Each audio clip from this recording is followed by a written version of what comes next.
Hello all, this is my 2004 MGZT CDTI automatic. What's real and what it's now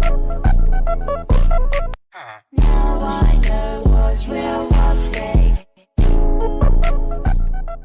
Anyways, back to the car. So, as I said, 2004 CDTI automatic.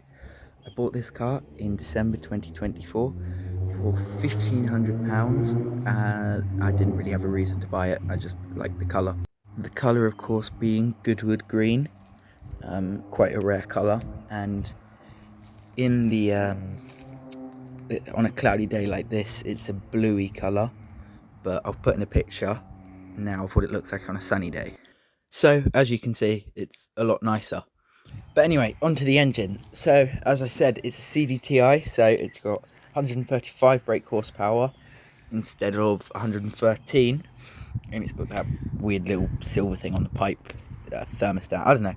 But at the moment, it's mostly stock. I mean, it is pretty much stock. The only modification it's got is an EGR bypass, which you can't see.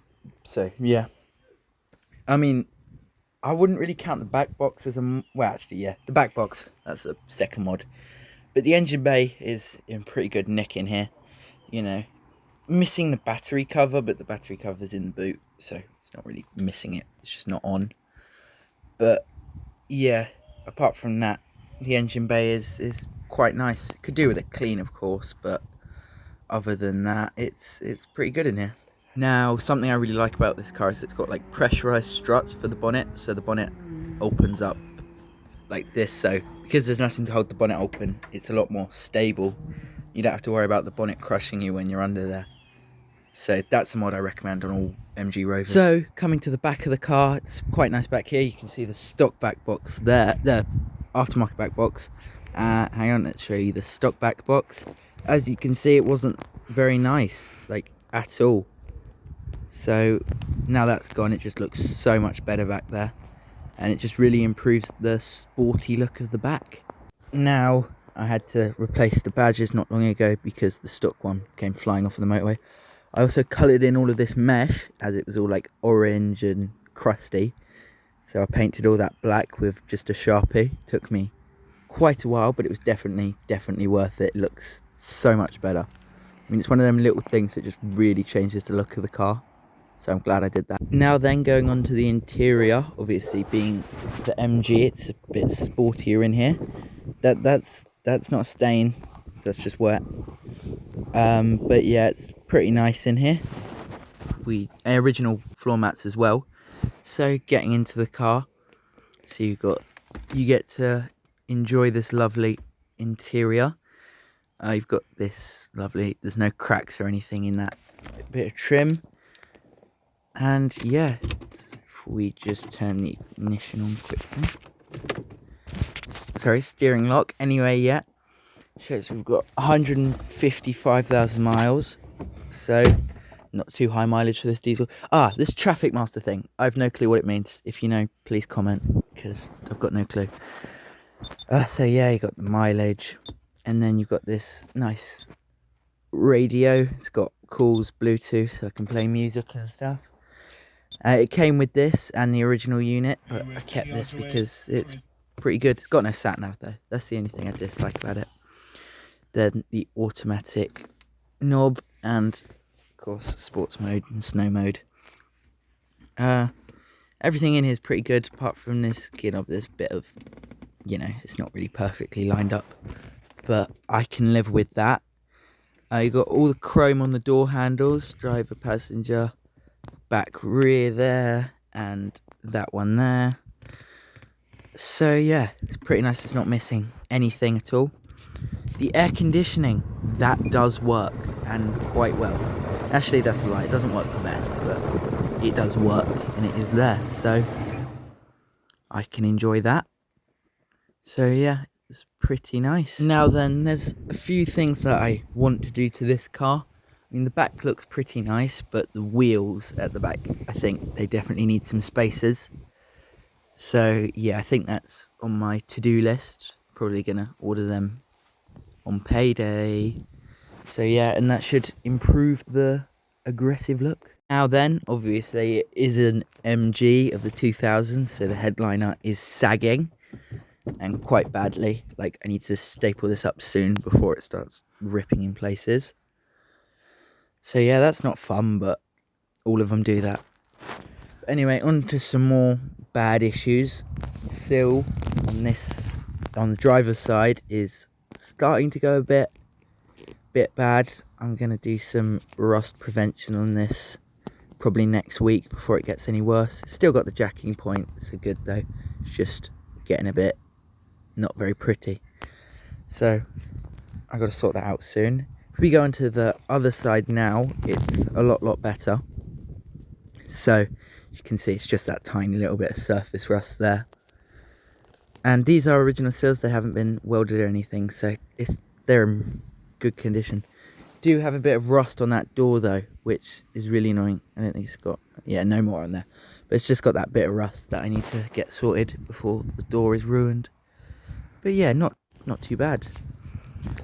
Also there you can see a bit of work I did on the exhaust. Isn't the best, but you know, for the first time fitting a back box, I don't think I did too bad of a job.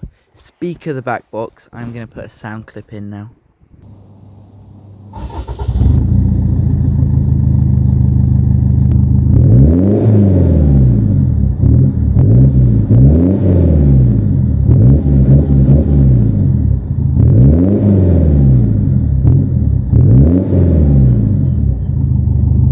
Now then, onto the boot. Because this car is my daily, it's a bit messy in it. Well, not really at all, but it's got quite a decently sized boot on it. It is missing the CD player because the CD player didn't work with the new radio, so I took that out for weight reduction because, you know, it's a race car.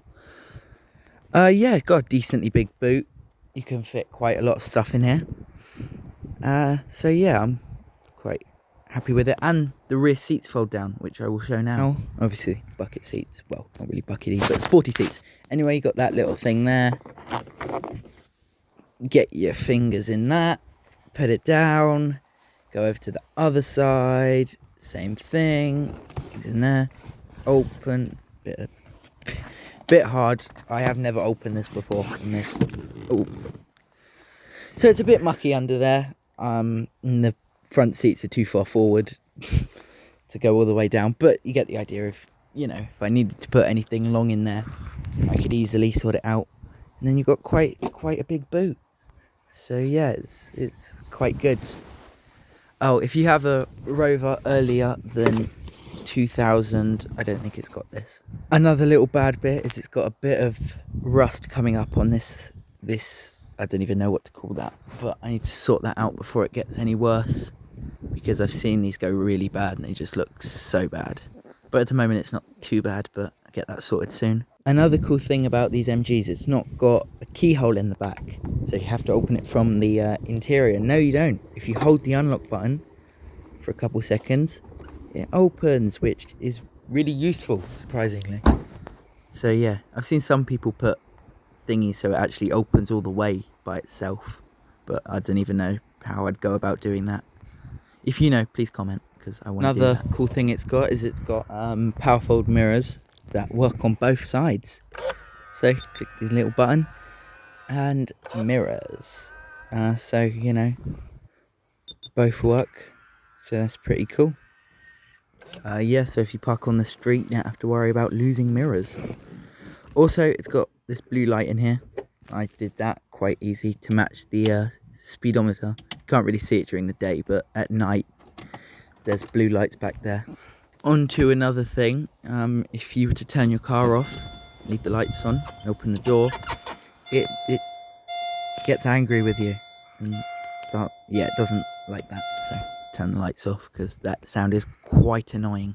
There you go, then you got that traffic master thing. Once that goes away, you get trip distance, I don't know, range 402 miles, not bad. Fuel consumption 39, which is quite good for an automatic. So yeah, I'm very happy with that. 32. Then you've got speed limit 120. Ooh, I wish that would be fun. Back on about lights. Here's all the front lights on. So obviously it's got exo neon lights, so the headlights are like white, high beams, and fog lights are still that yellowy colour. But yeah, the exo neon headlights really improved night driving in this car. So they're a pretty cool thing to have. I'm pretty sure they're standard on all the Mark IIs. And with that, I think that's the end of this terrible car review. I think I covered all the main bits. So yeah, go buy an MG, but don't talk about them because I like them cheap. Thanks for watching.